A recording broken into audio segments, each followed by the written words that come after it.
సృష్టిలో సాహెబా మొదటి అధ్యాయం.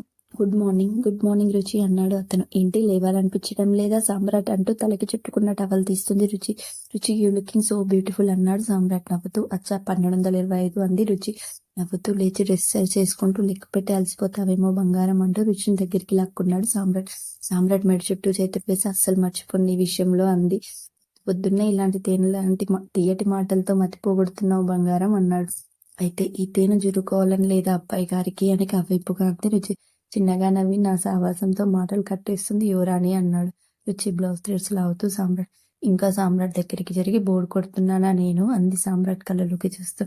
నువ్వు బోర్ కొడితే నాకు నేను బోర్ కొట్టినట్టే అన్నాడు రుచి మెడ చుట్టూ ముద్దులు పెడుతూ. సామ్రాట్ ఇంకా సామ్రాట్ని దగ్గరికి లాక్కుని తను హత్తుకుంటూ చెక్కిలిగిలి అవుతుంది అంది రుచి.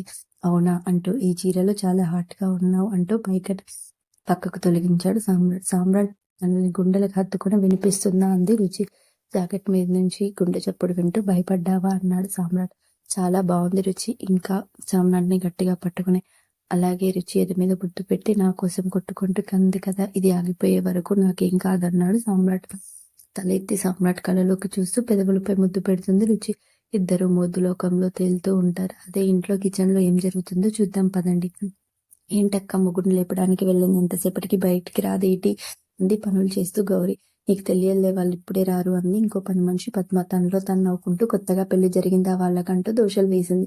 పెళ్లి సంవత్సరం అయిపోయింది అంది పద్మ. అట్టనా అంటూ దోషలు వేసింది గౌరీ. ఏదో చప్పుడు రావటంతో కాసేపు మౌనంగా ఉండు అంది పద్మ. అప్పుడే రాయలతో కిందకు ఏమున్నాడక్క నడిచి వస్తున్న బాబుని చూస్తూ అంది గౌరీ.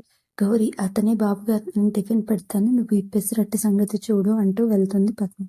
ఓ అమ్మగారి మొగుడా ఆవిడెక్కడ ఇంతసేపు అయింది అంటే లోపల చాలా విషయమే జరిగినట్టుంది సర్దుకొని రావాలి కదా అని మనసులో అనుకుంటూ. అయినా ఇట్లాంటి పెళ్లి చేసుకున్నాక పగలి రాత్రులు తేడా ఏముంటావు మరి అంటూ పెసరట్ చేస్తుంది గౌరీ. బాబు టిఫిన్ పెట్టమంటారా అంది పద్మ. రుచి వస్తుందన్నాడు మొబైల్ చూస్తూ. సారథి సైలెంట్ గా కిచెన్ లోకి వెళ్ళిపోతుంది పద్మ.